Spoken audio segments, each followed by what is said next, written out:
symptômes de l'appendicite. Il est fondamental de savoir reconnaître les symptômes de l'appendicite et d'aller immédiatement consulter un médecin.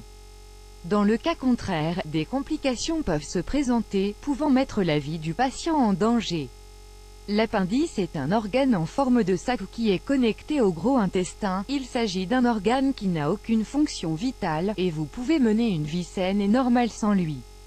Sa fonction est inconnue, mais on pense qu'elle est chargée de contenir le tissu qui aide le corps dans le processus d'immunité face aux infections. L'appendicite est en réalité l'inflammation de l'appendice. Si elle n'est pas traitée, l'appendice peut éclater et vous exposer à une situation qui peut mettre votre vie en danger. Il est important que vous cherchiez au plus vite une attention médicale si vous présentez un quelconque indice. Cette inflammation peut causer de nombreux symptômes et l'appendice peut se rompre dans un laps de temps contenu entre 48 et 72 heures après son apparition. C'est pour cela que vous devez savoir reconnaître les symptômes de l'appendicite pour que vous soyez prévenu au cas où vous en présentiez certains. Douleur abdominale. Les premiers symptômes de l'inflammation impliquent généralement l'apparition progressive de crampes, diarrhée légère ou douleurs dans tout l'abdomen. Au fur et à mesure que votre appendice devient plus grosse et enflammée, elle irrite la muqueuse de la paroi abdominale.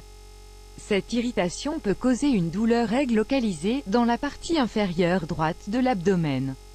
Elle a tendance à devenir plus constante et sévère que celle dont on souffre au début des symptômes. Chez certaines personnes, il peut arriver que la douleur se situe derrière 2 points.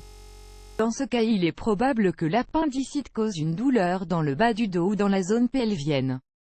Fièvre légère. L'appendicite cause généralement des fièvres entre 37,2 degrés Celsius et 38 degrés Celsius.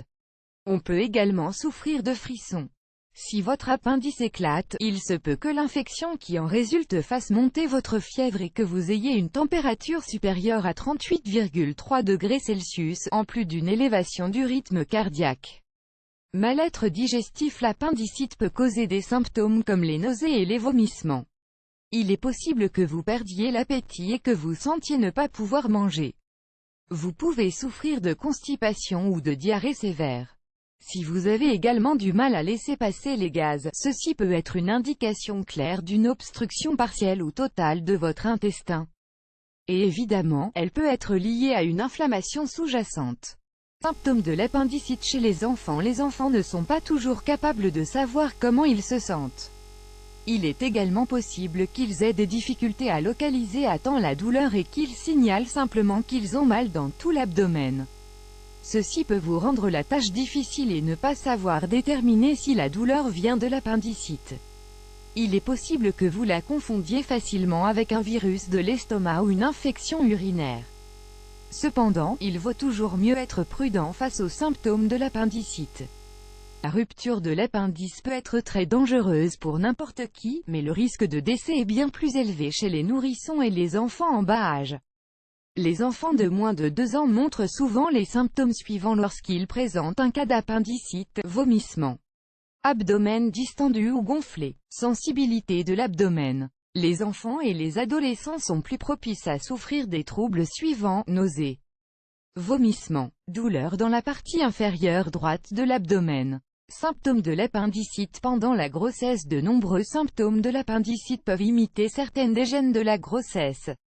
Cependant, il se peut que vous ne présentiez pas les symptômes classiques de l'appendicite, spécialement sur la fin de la grossesse.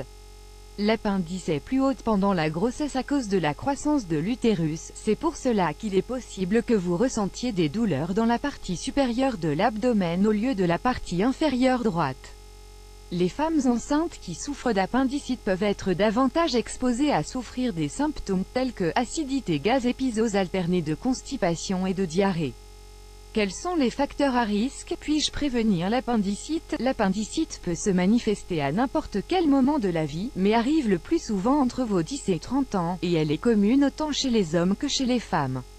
On ne peut la prévenir, mais vous pouvez prendre quelques précautions pour réduire le risque d'en souffrir.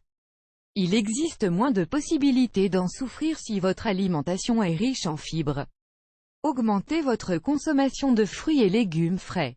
Certains aliments avec une forte teneur en fibres qui peuvent vous aider, framboises, pommes, poires, artichauts, petits pois, brocolis, lentilles, haricots noirs, sont d'avoine, orge, farine d'avoine. Augmenter votre consommation de fibres prévient l'apparition de la constipation et la future accumulation de matériel fécal, qui est souvent la cause la plus fréquente de l'appendicite.